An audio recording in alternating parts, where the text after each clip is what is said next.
नमस्कार, मैं श्रेया और आप देख रहे डिजिटल इंडिया न्यूज। बढ़ते हैं खबरों की ओर। सुप्रीम कोर्ट ने वकील संजय राठौर की याचिका खारिज की। राष्ट्रीय राजधानी दिल्ली में एक कोर्ट रूम में महिला जज के साथ दुर्व्यवहार के मामले में वकील संजय राठौर को सुप्रीम कोर्ट से भी राहत नहीं मिली है। जस्टिस प्रशांत कुमार मिश्रा और मनमोहन की पीठ ने दिल्ली हाई कोर्ट के 26 मई के फैसले के खिलाफ दायर की गई वकील राठौर की याचिका को खारिज कर दिया। ममता ने पहलगाम हमले को लेकर केंद्र पर साधा निशाना। पश्चिम बंगाल की मुख्यमंत्री ममता बनर्जी ने पहलगाम आतंकी हमले को लेकर केंद्र सरकार पर निशाना साधा और कहा कि भाजपा सरकार देश की सुरक्षा में पूरी तरह नाकाम रही है। उन्होंने सैनिकों की वीरता की सराहना की, लेकिन साथ ही आरोप लगाया कि बीजेपी उसका राजनीतिक फायदा उठाना चाहती है। केंद्रीय मंत्री ने यूपीए सरकार से की पीएम मोदी की तुलना। केंद्रीय मंत्री प्रहलाद जोशी ने मोदी सरकार के 11 साल पूरे होने पर इसकी तुलना 2014 से पहले सत्ता में रही यूपीए सरकार से की। उन्होंने यूपीए सरकार को कमजोर नेतृत्व वाली सबसे अस्थिर सरकार बताया। कहा कि अब अस्थिरता के कारण नीतिगत पक्षघात होता था, लेकिन आज स्थिर सरकार है और पीएम मोदी के नेतृत्व में इसे समाप्त किया गया।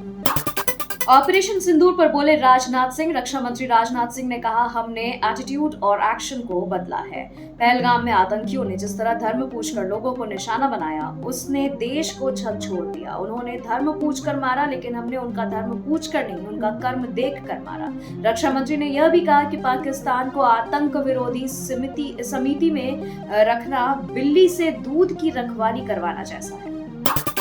कौन सा झूठ बोलकर अपनी ही खेल में फंस गई सोनम। पुलिस के मुताबिक उन्हें सबसे पहले सोनम पर शक तब हुआ जब उसने अपनी सास को फोन कर बताया कि उसने राजा के अच्छे स्वास्थ्य के लिए व्रत रखा है। इसके बाद पुलिस टीम जब उस होटल में गई जहां सोनम और राजा रुके थे, तो उन्हें पता चला कि सोनम ने होटल में भर पेट खाना खाया था और उसने अपनी सास से झूठ बोला था।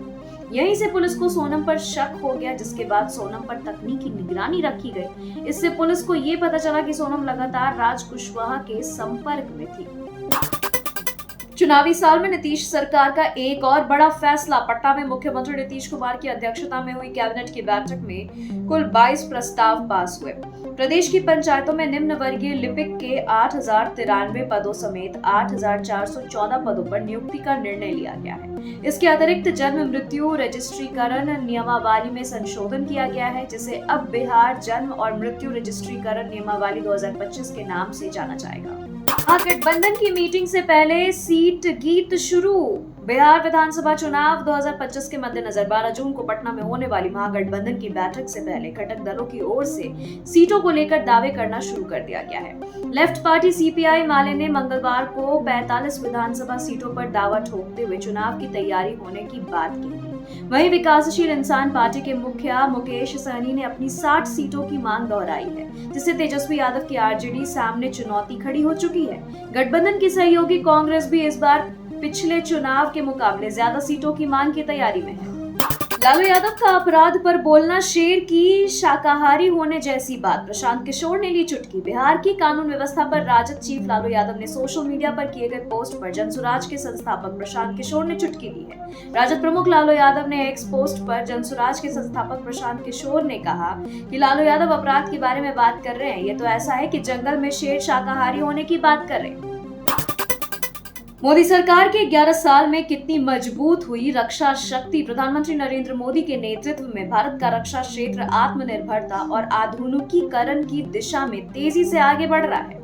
स्वदेशी तकनीक, निर्यात और रणनीतिक क्षमताओं में काफी वृद्धि हुई है। इस तरह भारत अब डिफेंस सेक्टर में केवल सपना नहीं देखता, बल्कि उसे वास्तविकता में बदल रहा है। भारत सरकार के रक्षा मंत्रालय की ओर से मंगलवार को किए गए पोस्ट में ये बातें कही गई। इसमें कहा गया कि 11 वर्षों के सेवा, सुशासन और गरीब कल्याण के मंत्र के साथ भारत ने रक्षा क्षेत्र में कई ऐतिहासिक उपलब्धियां हासिल की है। इनमें कुछ का जिक्र जहां जरूरी हो जाता है। आर्मी को हथियार सप्लाई करेगी अनिल अंबानी की रिलायंस। अनिल अंबानी की रिलायंस इंफ्रास्ट्रक्चर लिमिटेड ने डिफेंस सेक्टर की एक डील को लेकर अहम ऐलान किया है। रिलायंस इंफ्रा की सहायक कंपनी रिलायंस डिफेंस और जर्मनी की डाहल डिफेंस ने मंगलवार को कहा कि भारतीय सशस्त्र बलों को सटीक निर्देशित हथियारों की आपूर्ति के लिए अपनी रणनीतिक साझेदारी का विस्तार कर रहे हैं। खबरों के सिलसिलों में फिलहाल इतना ही। बने रहे डिजिटल इंडिया न्यूज के साथ। नमस्कार।